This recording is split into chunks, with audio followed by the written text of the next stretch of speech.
So, guys, I think going into this season, Baylor fans would have not really worried too much about the game on October the 22nd.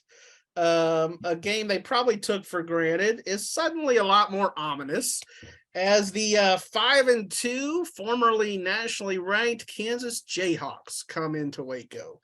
Blair, you've been up there in Jayhawk country a long time. You've seen kind of the ebbs and flows of that program. Did anyone inside, outside Lawrence really see this coming? And has the excitement faded at all now that they've lost their last two? Right. More, yeah, you're right. Ebbs and flows, and many more flows than ebbs for the Jayhawks over the years.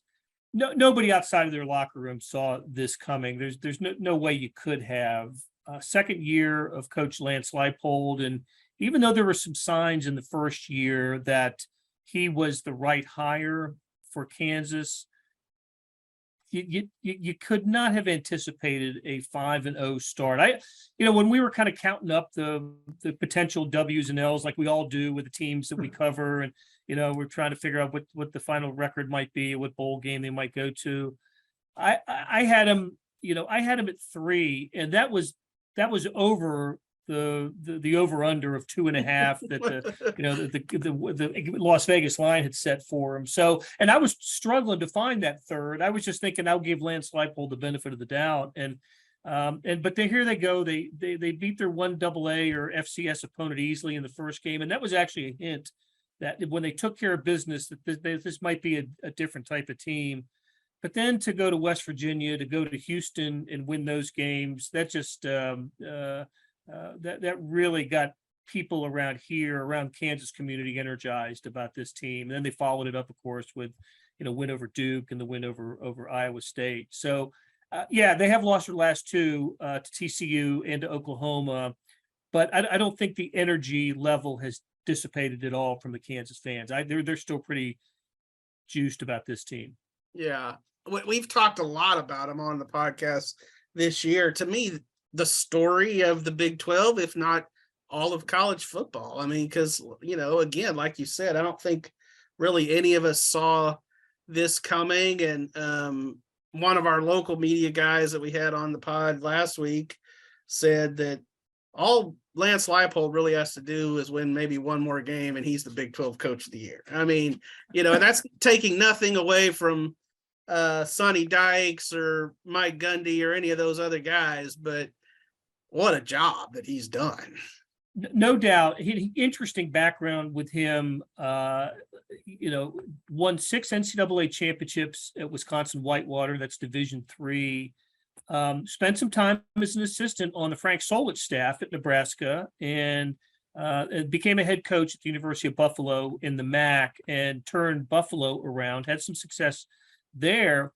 And then the Kansas job opens up, not when college football jobs typically open up after the season. Kansas didn't open up until the spring after the season a couple years ago. And so new athletic director there was, it was tough to conduct a search when everybody else, all other programs have their coach in place. But Lance Leipold, his folks reached out to the KU folks and said he'd be interested in. So they missed a recruiting class in his first year. They just they had to go with what the previous regime of Les Miles had for him. But again, the season begins, and they're getting their butts kicked in the first half of the season. Typical Kansas, as we've seen for the last decade and maybe a couple of years.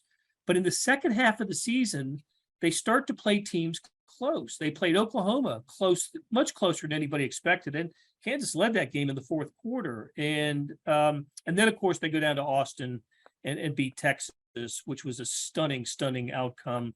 They have 2 games after that, and they're 1-score games against, I think it was TCU and West Virginia to end the season. So people took notice around here then that, yes, it's a 2-10 Kansas team. That's, if you just look at the records, that's typical of Kansas football since the Mark Mangino days. But those who were watching closely said, there was a difference in the way that they were approaching games and playing in games. They were not getting penalties.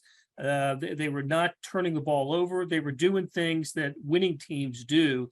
Kansas didn't have the talent level that last year. They added transfers. They decided on the quarterback and Jalen Daniels, and that made all the difference in the first 5, 6, 7 games of this season. Yeah.